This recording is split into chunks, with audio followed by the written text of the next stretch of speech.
Guys, in today's video, I'm gonna be giving you step-by-step lessons on how to become a better player and also a better teammate. You're all better than you think you are, and it's just my job out here trying to help you guys improve day in and day out. There's a lot of things in battle royales that you guys need to improve on, and at times it can be overwhelming. So this video here is gonna be a pause breakdown so I can simplify each and everything for you guys. All right, so right now, not really much going on. The team is staying pretty much together. They're looting separate houses, which is what you should be doing. And the reason why I'm pointing this out, a lot of times we spectate players, they're looting the same house, and there's really no reason for it. If it's a massive building, then yeah, I get it. But a little two-story house like this, there's really no reason to be double backing behind your teammate.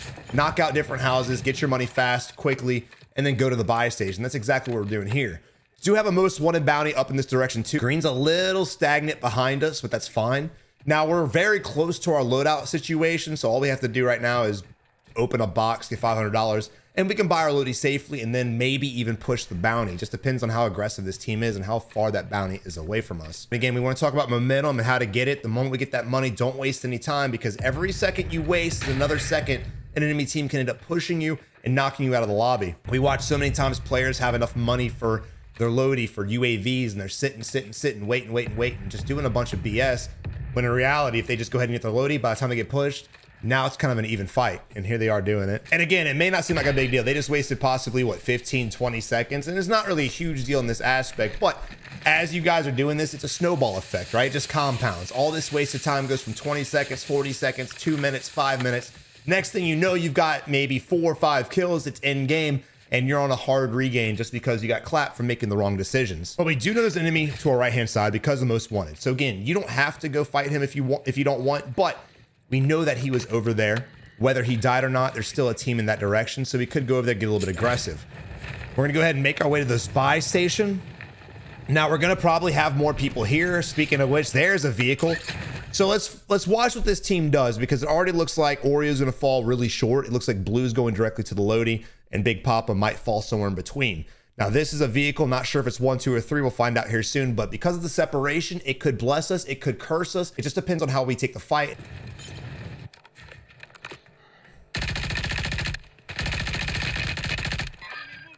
All right, so biggest fear right now is Peter, the drummer, is sitting inside.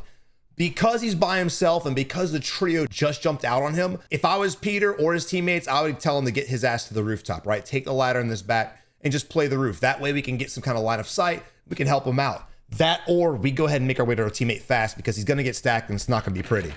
Good luck 1v3ing by yourself, no matter how good you are, especially when a stack like that is up each other's ass, just like they were.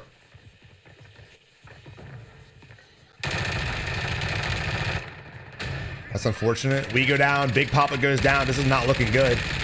And Peter goes down. So a quick trio wipe real fast. So again, if Peter goes to the rooftop, there's a ladder on this side and there's a ladder that's inside of here as well. All he's got to do is just hold both those ladders, and we can kind of help getting line of sight on the enemies also. Because the enemy team is stacked, our goal is to also stack and back each other up. And it all came initially because instead of going to the same spot, they decided to separate. I know the vehicle's coming. I get the vehicle was coming, but he was going to the buy. They clearly needed to buy. I would have just floated with my teammates, and we all kind of take that fight together. Now, when it comes to Gulag, I love playing aggressive, right? People like to sit behind the boxes and do all these stupid ass strats that don't make no damn sense. You might get caught out every now and then, but if you play with some aggression, it's going to help you become a better player over time. And either right. Not sure what we're doing. Yo, the C4 not only damaged him, but it blew up his own C4, which resulted in his death. That was dope. If you're still watching this video up to this point, hit the like button. It's a free way to support the channel. It doesn't build my ego. It actually helps boost this video into the algorithm so more people can learn to be better at Warzone. That way, next time you're playing with randoms, they're not dog shit. All right, but here we are with the regain. Peter trying his best. He's got the money. So I just make my way to the buy station. Not really sure what we're doing. Glass did just break, so that might be what he's doing.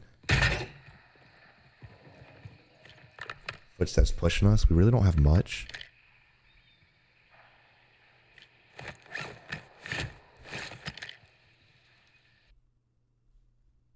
Right there. One, this guy right here is not playing efficiently. This is not a good hold, right?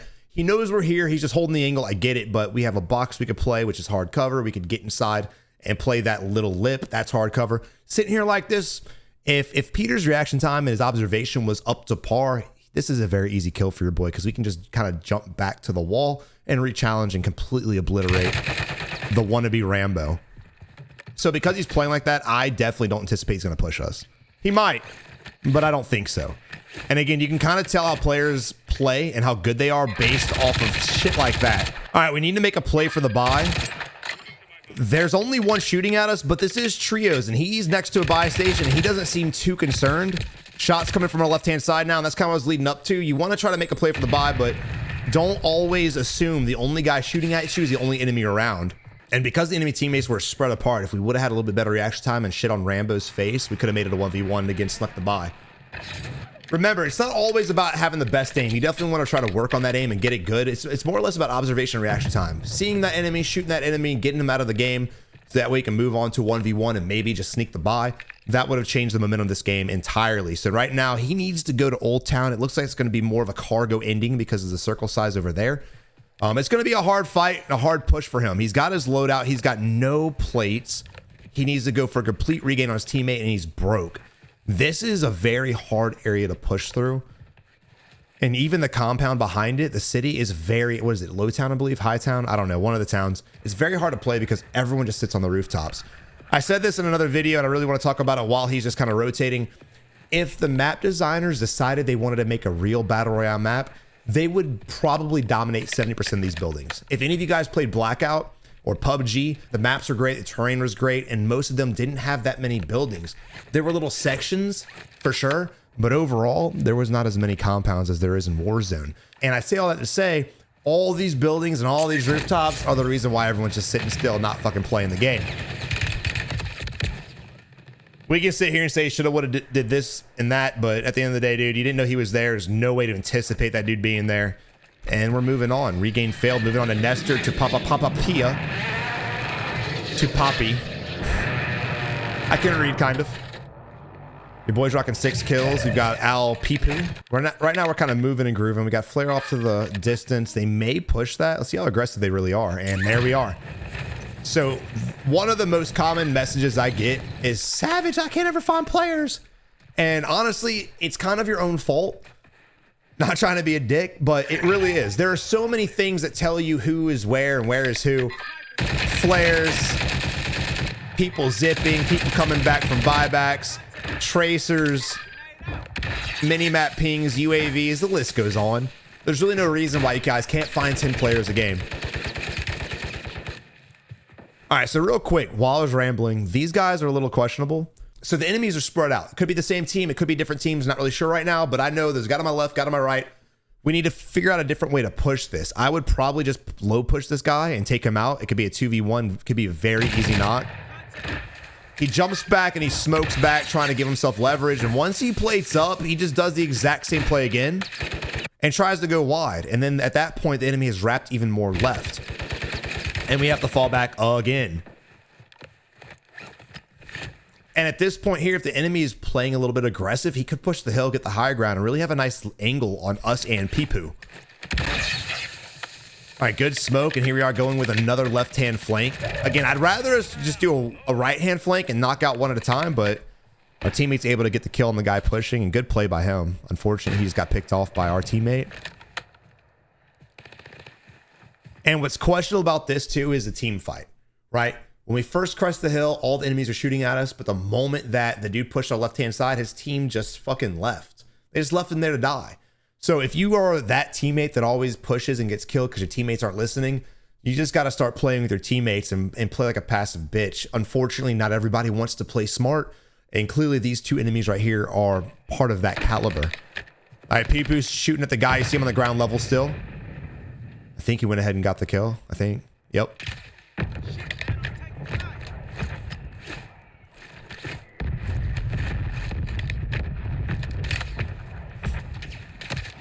Oh, shit. This man fucking just spamming that gun. What sniper shoots that fast? Holy shit. Even my XRK, the chambering speed on that is not that fast. I'd love to know what he has. It was just like... Pew, pew. All right, so here's another issue I'm running into. One, there's a guy on a bridge above us. There's also a cluster coming in on top of that player. So there's another team somewhere looking at that player. So it looks like we're trying to get on the bridge to get a better angle on him, but he needs to be careful because again, I think there's another team nearby that we could possibly put ourselves in a third-party situation. Oh, our teammate disconnected. No! Our teammate disconnected, rip. Wolfpack, if you are interested in a new controller, make sure you guys check out AIM today. Use code SAVAGE for a massive discount through the rest of the month of February and in March. With AIM controllers, you get digital triggers, or you can go to adaptive just with a click of a button. It's not the same as a trigger stop. Digital buttons and triggers are a game changer. All right, we picked up the bounty. The bounty seems to be a little bit too much pressure for your boy, and I get it. His teammate disconnected. He doesn't really feel comfortable taking a 1v. What the fuck? This guy does not miss sniper shots, and I'm not really, I don't know. He could be a hella good sniper, but damn. All right, this is normally when I say go for a buy, but again, disconnected.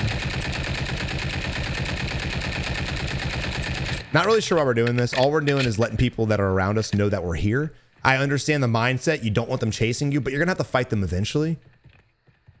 And them taking a zip could put themselves in a vulnerable position. So if they're zipping towards you, you might be able to pick one at a time and really just make your life a lot easier. So I wouldn't have shot that for both those reasons. The hell does Al Pipu mean? All right, portable buy in front of us. There's definitely a team around us for sure. We have enough money for UAV if he wants to do that. Not sure if his teammate's coming back or not, but play it accordingly. And this is the part where I get a jailbreak because the game hates me. All right, but moving on to Prolific, Koyo, sounds like a frozen yogurt place, and Jumpy. They don't have their loadout right now, so I think they're just kind of trying to loot for that. I'm also surprised there's not another team around us.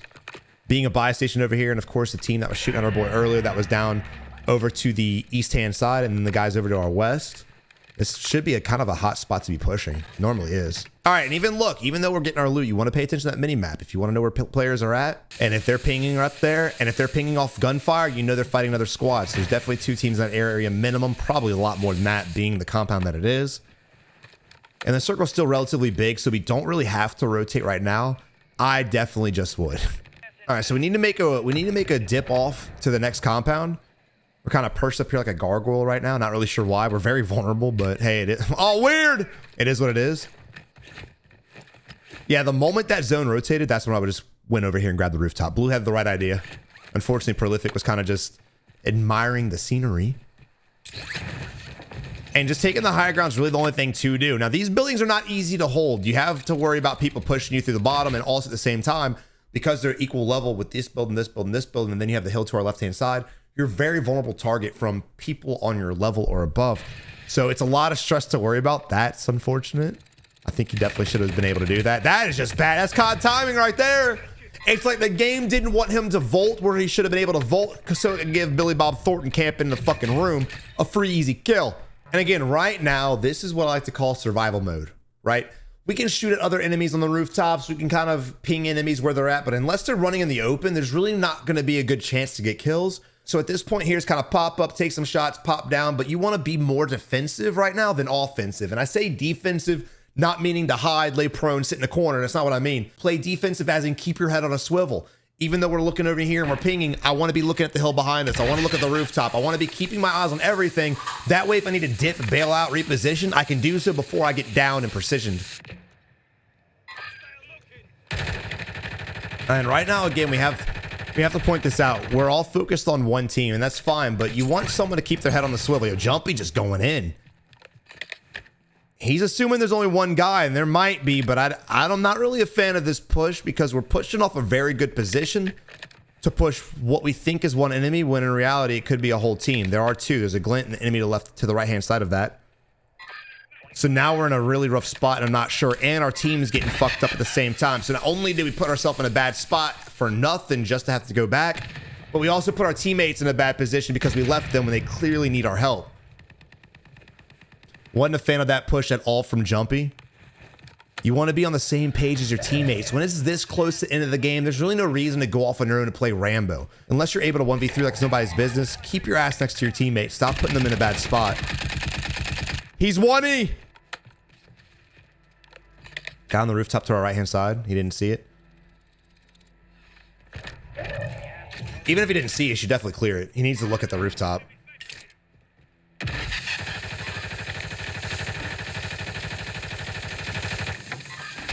Still oblivious.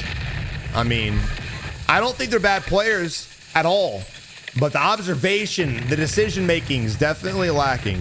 All right, so the circle rotating, you see these buildings right here. I want yellow ping. Yellow made the right call. That's the building you want. You'll see why in a second. Let's go over there. It's the higher building. This is the tallest peak. This is where you want to be at. If you get clustered precision, that sucks. You have to make it audible, but you could always jump off on the next building and then go back.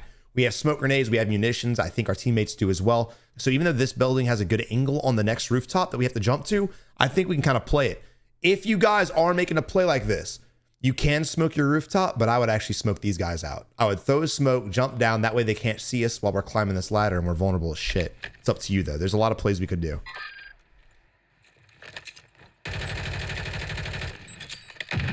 Good hit, good knock. And again, with that knock, again, I would be making a play for that rooftop.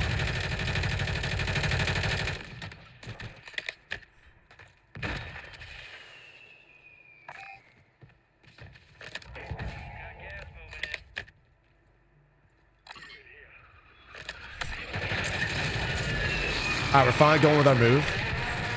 You can smoke out that ladder and climb it very easy.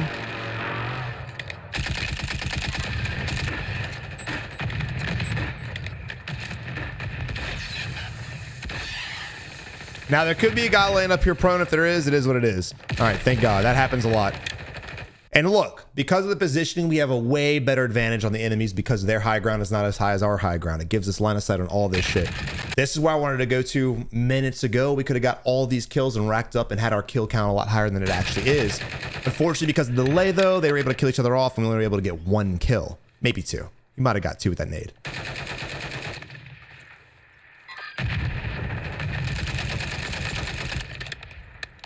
And at this point, it's just shooting fish in the barrel, catching everybody out. And this is why I tell you guys, stop playing the edge of the gas, stop playing super passive, and use fucking smokes. You guys using stuns, fine. If you don't like to win games, it is what it is. Stuns win fights, smokes win games. Now, our only thing we need to worry about is precisions. That's going to be the biggest issue we're going to run into. I mean, realistically, there's still 3 enemy teams. All we have to do is hold the high ground. It's a 3v3. So there's 3 solos. All we have to do is just kind of look around, shoot down on the enemies, and get some easy kills. This is a very easy win. And again, just came from getting the right building.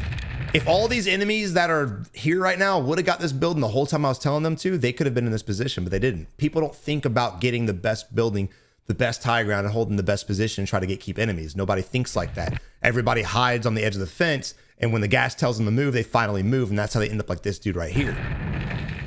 But that's it. Yeah, GG.